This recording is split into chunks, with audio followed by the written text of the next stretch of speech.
à continuer le défi lecture de la Bible de Laurent au crépuscule. On lit la Bible de la Genèse à l'Apocalypse 10 minutes tous les jours. Est-ce que tu es prêt? Est-ce que tu es là, motivé? Eh ben, moi aussi, je suis là. On ne lâche pas. On est dans le livre des Romains. On continue. Et vraiment, pour toi qui découvres ce défi aujourd'hui, bienvenue. Installe-toi, prends ta Bible, lis avec nous, prends un cahier à côté de toi pour noter tout ce que le Saint-Esprit va te dire, va te révéler. Et puis simplement, welcome. Merci Seigneur vraiment parce que tu es tout puissant, tu es là avec nous et je veux vraiment te rendre grâce et gloire. Merci parce que tu nous aimes d'un amour infini et je veux te remercier encore pour ce défi et pour tous ceux qui m'encouragent, tous ceux qui sont là avec moi. Vraiment aide-nous à pouvoir arriver au bout et à comprendre et mettre en pratique ce qu'on va lire au nom de Jésus. Amen. Eh bien alors on continue donc dans Romains 4 verset 11. Et il a reçu le signe de la circoncision comme le gage de la justice qu'il avait obtenu par la foi alors qu'il était incirconcis. N'hésite pas à lire 1 ou 2 chapitres pour te mettre dans le contexte si tu n'as pas lu hier. Il est ainsi le Père de tous les incirconcis qui croient, afin que la justice soit aussi portée à leur compte. Il est aussi le Père des circoncis qui ne se contentent pas d'être circoncis, mais qui marchent aussi sur les traces de la foi de notre ancêtre Abraham quand il était encore incirconcis. En effet, ce n'est pas par la loi que la promesse de recevoir le monde en héritage a été faite à Abraham ou à sa descendance, mais c'est par la justice de la foi, car si l'on devient héritier par la loi, la foi est dépourvue de sens et la promesse sans effet. En fait, la loi produit la colère de Dieu, puisque là où il n'y a pas de loi, il n'y a pas non plus de transgression. C'est donc par la foi que l'on devient héritier, pour que ce soit par grâce et que la promesse soit assurée à toute la descendance, non seulement à celle qui dépend de la loi, mais aussi à celle qui a la foi d'Abraham. En effet, Abraham est notre Père à tous, comme cela est d'ailleurs écrit.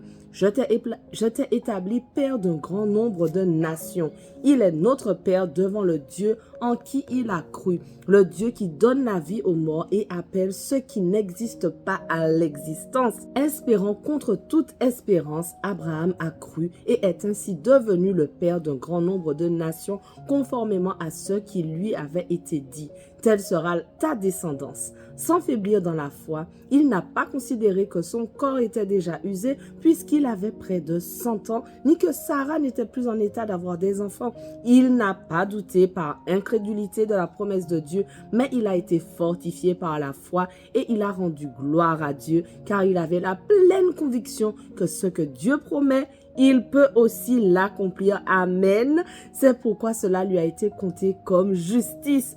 Or, ce n'est pas pour lui seulement qu'il est écrit que la foi a été portée à son compte, mais c'est aussi pour nous. Elle sera portée à notre compte puisque nous croyons en celui qui a ressuscité Jésus notre Seigneur, lui qui a été donné à cause de nos fautes et qui est ressuscité à cause de notre justification.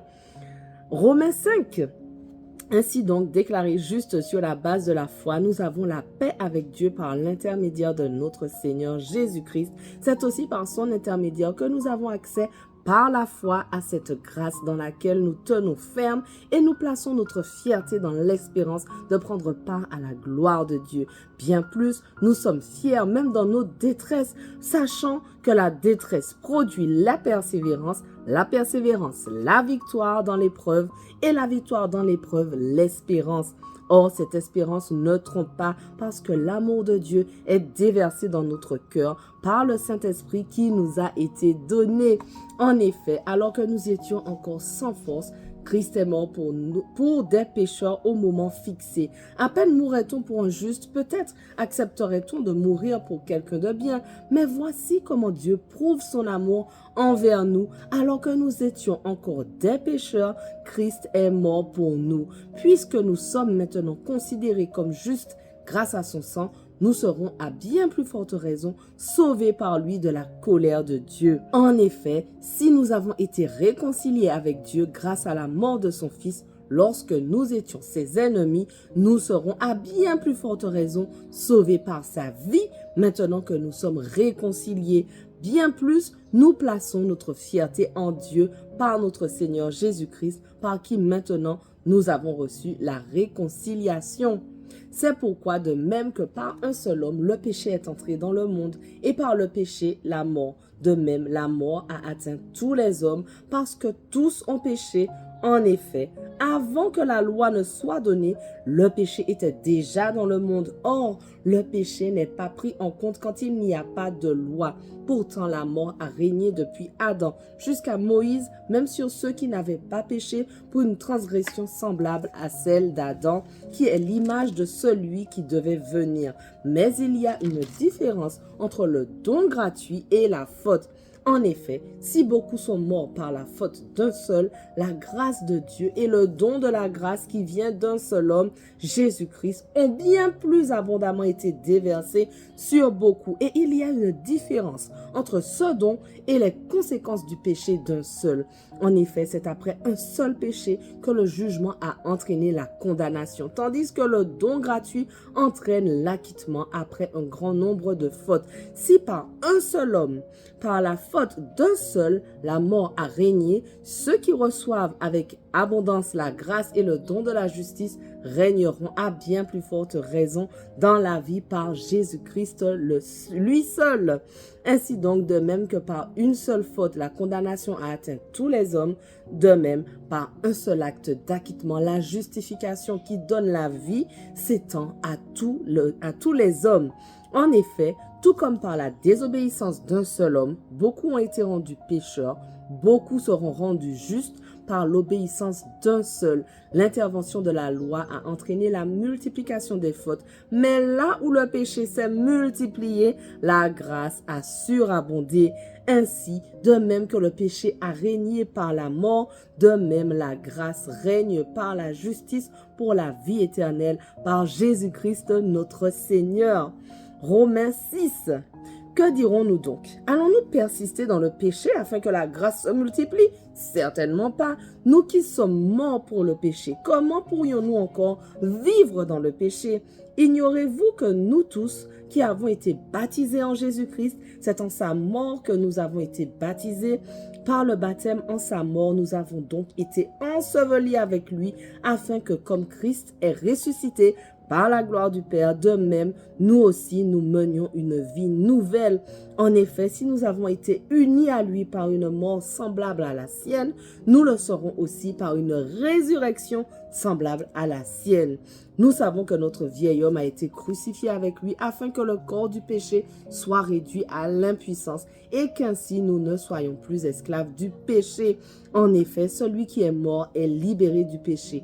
Or, si nous sommes morts avec Christ, nous croyons que nous vivrons aussi avec lui, car nous savons que Christ, ressuscité, ne meurt plus. La mort n'a plus de pouvoir sur lui. Christ est mort et c'est pour le péché qu'il est mort, une fois pour toutes. Maintenant qu'il est vivant, c'est pour Dieu qu'il vit. De la même manière, vous aussi, considérez-vous comme mort pour le péché et comme vivant pour Dieu en Jésus-Christ, notre Seigneur.